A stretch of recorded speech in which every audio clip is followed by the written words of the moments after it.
இவருக்கு ஒரு பெஸ்ட் மூவின்னு சொல்லலாம். சலீம், பிச்சைக்காரன் அந்த லெவலில் அது இந்த படமும் வச்சுக்கலாம். எல்லாமே நம்ம சிவாஜிலே காட்டிட்டாங்க. அது நம்ம சங்கர் படம் பார்க்குற மாதிரி தான் இது. இந்த சத்தி திருமால் பார்க்கும்போது பாலிடிக்ஸ் எல்லாம் தெரிஞ்சுக்கணும். ஏன்னா இந்த படம் வேணா பாருங்க, A to Z எல்லாமே தெளிவாக சொல்லியிருப்பாங்க. எனக்கு அருவி பர்சனலாக ரொம்ப பிடிச்சிருந்துச்சு. அது வந்து ஒரு மாதிரி சின்ன கதையில் அவளை அழகாக சொல்லி வச்சிருப்பாரு. பட் இதில் இந்த இவ்வளோ பெரிய படமாக எடுக்கும்போது நிறைய விஷயத்த டம்ப் பண்ணி வச்சுக்கிறாங்க. அதனால் எந்த விஷயத்த ஃபாலோ பண்ணுறதுன்னு தெரியாமல் இருக்கும். ஆனால் மற்றபடி ஓவராலாக படம் பார்க்கும்போது நிறைய விஷயத்த அதான் ஒரு அரசியல் புத்தகம் படித்த மாதிரி தான் இருக்கும் அப்படின்னு நல்லா கொச்சன்னு வச்சுருக்காங்க. எதை வேணால் எடுத்துக்கோங்க, அவ்வளோதான். சத்தி திருமகள் விஜய் ஆண்டனிக்கு ஒரு கம்பேக்காக இருக்கும் கண்டிப்பாக. அதுக்கு முன்னாடி படங்களோட இந்த படங்கள் நல்லா இருக்குது. நம்ம மாட்டின்னு ஒரு படம் நடித்தார் கடைசியாக, அதோட இது நல்லா இருக்குது. நம்ம மார்கன், ஆமாம் மார்கனா மாட்டின்னு ஏதோ ஒன்று பேர் வச்சுருக்கு, மார்கன்.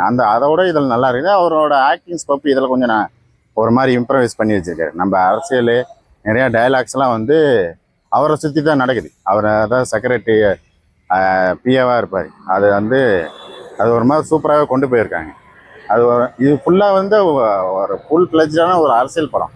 அந்த அரசியல் படத்தில் வந்து எல்லாத்தையும் பிடிச்சி தாக்குன்னு தாக்கி வச்சிருக்காரு. நம்ம இப்போ கரண்டில் இருக்கிற சிஎம்ஏ பிஎம்ஏ போயிட்டார். அவர் மாட்டு எல்லாத்தையும் தாக்கிட்டு அவங்க மாட்டு போயிட்டே இருக்கிறாங்க. நம்ம அருவியில் வந்து எந்த அளவுக்கு போல்டாக பேசினாங்களோ அதோட போல்டாக இதில் பேசியிருக்காங்க. ரொம்ப நல்லாவே இருக்குது. நம்ம நிறைய இடத்துல அந்த கோ படம் பார்க்குற மாதிரிலாம் இருக்குது. கோ 2 பார்த்துருப்போம். அந்த சிஎம்ஐ கடத்தி வச்சுட்டு ஒன்று பண்ணுவார். அது மாதிரி இதில் ஒன்று நடக்கும், கடைசியாக ஒன்று நடக்கும். அதுக்கப்புறமேட்டு நம்ம சதுரங்க வேட்டையில் அந்த கோல்மால்லாம் வந்து இதுலேயும் பண்ணுவாங்க. அது ஒரு மாதிரி நல்லா தான் பண்ணி வச்சுருக்காங்க. சூப்பராக இருக்குது. இல்லை முதல் ஒன்று வேறு, அதெல்லாம் கல்ட்டு கிளாசிக். அந்த கல்ட்டு கிளாசிக்லாம் யாராலையுமே தொட முடியாது. அது ஸ்ட்ரெயிட்டாக அடிச்சது அதெல்லாம், அந்த ஒரு நாள் முதல்வரெல்லாம். இதில் வந்து முதல்வரெல்லாம் இல்லை, சிஎம் அந்த பிஎம்முக்கு கீழே இவர் செக்ரட்டரியாக இருப்பார்.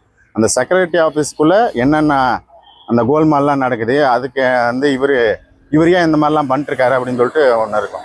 இவர் கெட்டவன்ட்டு வந்து பிடுங்கி நல்லவன்ட்டு வந்து சேவை செய்வார். அவ்வளோதான். நம்ம சிவாஜி படம் பார்த்துருப்போம்ல, அந்த சைடில் இருக்கும் படம் ஃபுல்லாகவே.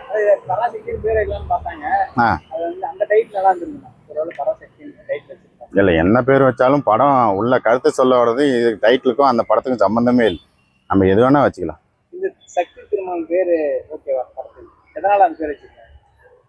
அவரு வந்து எல்லாத்தையும் திருப்பத்தை கொண்டு வர்றதுக்கு பேர் சத்தி திருமகன் ஏதோ பேர் வச்சிருப்பாங்க. அதை பேஸ் பண்ணி தான் வச்சிருப்பாங்கன்னு நினைக்கிறேன். ஏன்னா அவர் தான் சென்டர் ஆஃப் த பாயிண்ட்ல இருப்பார். செக்ரட்டரிக்கு பிஎம்முக்கு கீழே செக்ரட்டரி இருப்பார். அவர் தான் எல்லாத்தையும் முடிவு பண்ணுறது. அது ஒரு மாதிரி நல்லாவே பண்ணி வச்சுருக்காங்க. நம்ம ஃபர்ஸ்ட் ஹாஃப் ஃபுல்லாக ஒரு மாதிரி பரபரன்னு போயிட்டே இருக்கும். செகண்ட் ஹாஃபில் வந்து ஒரு ஃப்ளாஷ்பேக்கை சொல்லி அதுக்கப்புறமேட்டு போயிட்டே இருக்கும். அதுக்கப்புறம் கதை போடுறது வந்து நமக்கு புரியாமையே போயிட்டு இருக்குது. ஆனால் செகண்ட் ஹாஃபில் அந்த ஃப்ளாஷ்பேக் சொன்ன வாட்டி தான் ஃபர்ஸ்ட் ஹாஃபில் ஏன் இவர் இதெல்லாம் பண்ணார் அப்படின்னு சொல்லிட்டு யோசிக்கிற அளவுக்கு நல்லா பண்ணி வச்சுருக்காங்க. யூஸ்வலாக 25th ஃபிலிம் வந்து எல்லா ஹீரோ அவார்டு தரும். இந்த படம் அவார்டு தரும்னு எதிர்பார்க்கலாம். கண்டிப்பாக தரும். இவருக்கு நல்லாவே நடிச்சிருக்காரு. இதில் படம் ஃபுல்லாகவே ஒரு பெரிய ஹீரோ நடிச்சிருந்தா எந்த அளவுக்கு மார்க்ஸ் இருக்குமோ அந்த அளவுக்கு மார்க்ஸ் வந்து இந்த விஜய் ஆண்டனி கொடுத்துருக்காரு. இந்த வரிசையில் வந்து பெஸ்ட்டு ஒரு நல்ல படம் அப்படின்னா இந்த படம் கண்டிப்பாக இருக்கும். கோடியில் ஒருவன் கூட அந்த அளவுக்கு எதுவும் பெருசாக ஓப்பன் பண்ணல. சின்னதாக அந்த தெருவில் இருக்கிற மக்களுக்கு அந்த மாதிரி ஹெல்ப் பண்ணுற மாதிரி தான்.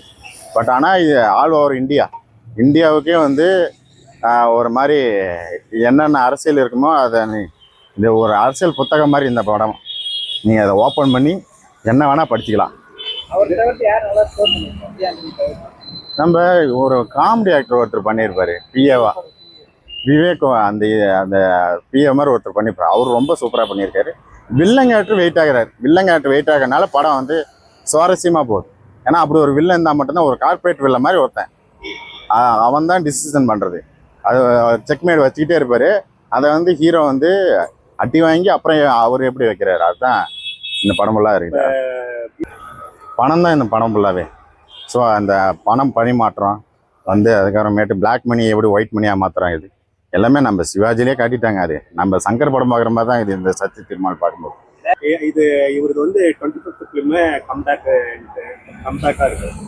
எப்படி இது கண்டிப்பாக கம்பேக் தான். அவருக்கு ஒரு நல்ல கம்பேக். ஆனால் அதுக்கு முன்னாடி தான் நான் தான் முன்ன சொன்ன மாதிரி தான், முன்னைய படங்களோடு இந்த படங்கள் ரொம்ப நல்லா இருக்குது. ரொம்ப மெச்சூரிட்டியாக நடிச்சிருக்காரு. அதனால் ஒரு பெரிய ஹீரோவுக்கு என்ன மாஸ் கொடுப்பாங்களோ அந்த மாஸ் வந்து இவர் கொடுத்து வச்சுருக்காங்க. இதில் ஹீரோயினுக்கு ஏதாச்சும் ஹீரோயின்க்குலாம் ரோல் இல்லை. நம்ம சதுரங்க வேட்டையில் அந்த பொண்ணுக்கு என்ன ரோல் இருந்துச்சோ அந்த மாதிரி தான். காத்துக்கிட்டே இருக்க வேண்டியதான், கடைசி வரையும் கூடவே இருப்பாங்க. எல்லா தப்பு பண்ணியிருந்தாலும் என்ன தப்பு பண்ணியிருந்தாலும் கூடவே இருப்பாங்க. அவ்வளோதான் கடைசி வரையும். அடுத்த பாட்டுக்கு லீடு அது நீங்க படத்தை பார்த்தே தெரிஞ்சுக்க. அது அஸ்கான் ஆன மாதிரி காமிக்கிறாங்க. பட் அது லீடாக என்னன்னு நம்ம அது பார்த்தா தான் தெரியும். அவர் வந்து கடவுள் மாதிரி வந்துட்டு கடவுள் மாதிரி போயிட்டார். அவ்வளோதான், வேற ஒன்றும் இல்லை. படம் வந்து பார்த்தீங்கன்னா தமிழ்நாடுலேருந்து டெல்லி வரைக்கும் போயிட்டாங்க. எல்லாத்தையும் அடிச்சு நோக்கிட்டு போயிருக்காங்க. யாரையுமே விட்டு வைக்கல, அந்த அளவுக்கு தான் இருக்குது படம்.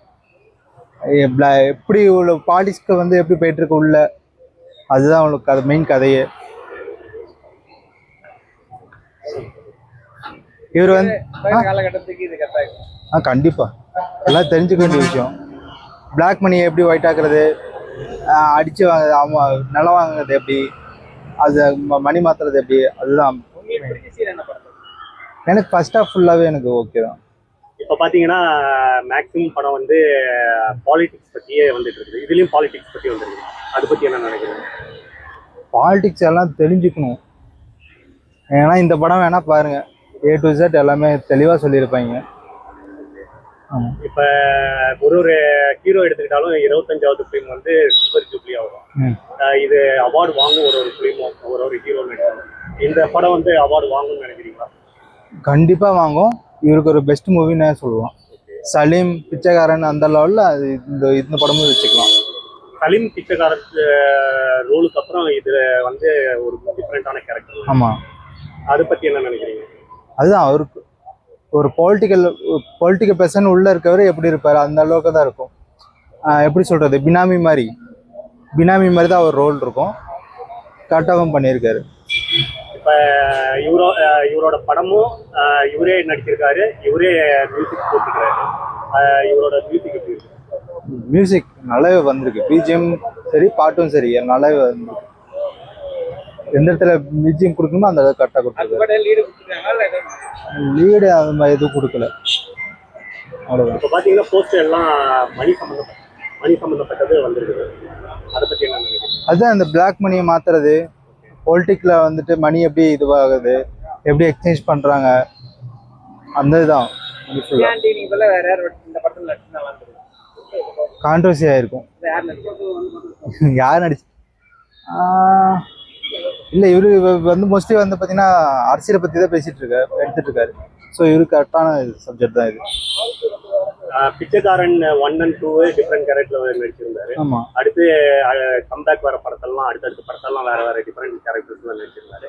இது ஒரு டிஃப்ரெண்ட் கேரக்டர்ல நடிச்சிருக்காரு. அதை பத்தி இதுவும் வந்து பார்த்தீங்கன்னா அம்மாக்காக ரிவெஞ்ச் எடுக்கிற மாதிரி தான் கதை போயிட்டு இருக்கும். ஸோ இதுவும் வந்து ஒரு அம்மா ஓரோட படம் பார்க்கலாம். 10க்கு எத்தனை கொடுக்குறீங்க? 10க்கு 9 கொடுக்கலாம். ஓகே.